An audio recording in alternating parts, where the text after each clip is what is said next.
అనంతపురం జిల్లా కళ్యాణదుర్గం ఎమ్మెల్యే సురేంద్రబాబు సంచలన వ్యాఖ్యలు చేశారు. బీడీపీ కాలువ నీళ్లు తీసుకురావాలంటే ఎమ్మెల్యే పదవిని వదులుకుంటానన్నారు. బ్రహ్మసముద్రం మండలం ముదలాపురంలో ఎమ్మెల్యే సురేంద్రబాబు పేద విద్యార్థుల కోసం ఏర్పాటు చేసిన బస్సుకు ప్రారంభోత్సవం చేశారు. ఎమ్మెల్యే గత 5 ఏళ్లుగా ఎంపీ నియోజకవర్గానికి ఏం చేశారని ప్రశ్నించారు. ఆయన చేయని పనులు కూడా తాను చేసి చూపిస్తానని సవాల్ విసిరారు.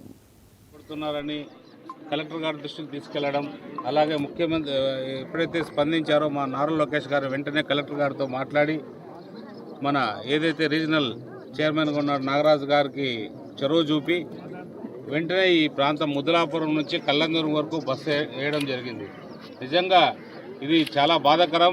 ఇన్ని రోజులు కూడా బస్సు లేకపోవడం, పిల్లలు చదువుకుంటే పిల్లలు ఎంతో ఉత్సాహంగా చదువుకుంటామని మేము స్కూల్కి వెళ్తామంటుంటే కూడా వాళ్ళకి సరైన బస్సు సౌకర్యం లేక తీవ్రమైన ఇబ్బందులు గురవుతున్నారు. ఇప్పుడే నేను చూస్తూ వచ్చాను, రోడ్డును కూడా చాలా ఇబ్బందికరంగా రోడ్డు అంతా కూడా ఉంది.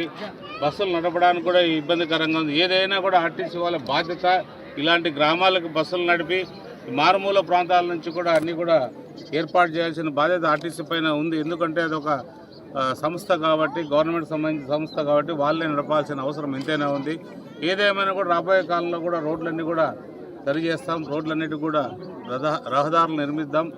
ఏది మంచి పనులు చేయడానికి మన ప్రభుత్వం ఉంది కాబట్టి అన్ని రకాలకు కూడా. పల్నాడు జిల్లా